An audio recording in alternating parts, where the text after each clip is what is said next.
Well, happy Friday, everyone. Briana Chavez here at the Weather Center, tracking out what your Friday is looking like and what your weekend could look like. We are seeing quite the warming trend, headed into the mid and upper 80s for portions of our valleys.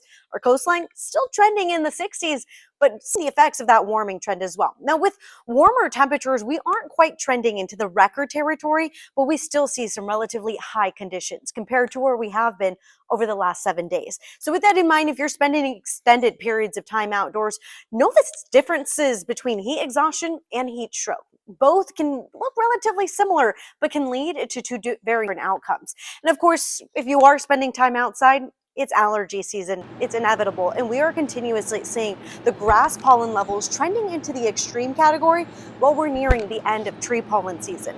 So, of course, throughout the weekend, the chances of seeing the elevated pollen levels still continuing to stay in the extreme.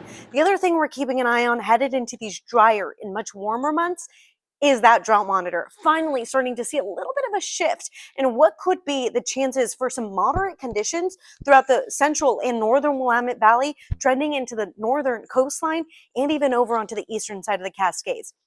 That's not to say fires won't start up elsewhere, but there's still going to be possibilities across the entire state. So with that in mind, some fire safety tips for you guys at home.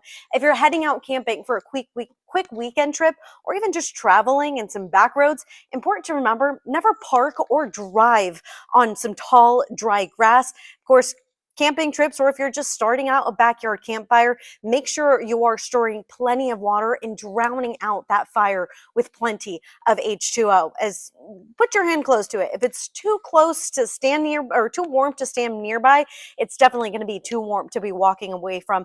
Needless to say, make sure you have that emergency supplies packed up and ready to go. If you are headed out for the weekend, here's a quick peek at what you can expect. Around those 80s for your Friday with mostly sunny skies, a bit breezy, if not gusty for some areas at times. I mean, we could reach the possibility of some near 15 to 20 mile per hour wind speeds along portions of our coastline and even upper and eastern portions of the Cascades. By Saturday, we get a little bit of a cooling trend, a cold front working its way on in, and we drop down into the upper 70s for our valleys, mid 60s for the coastline. And hey, by Sunday, if you're planning to spend some time outdoors, firing up that grill, mid 70s with partly cloudy skies in store.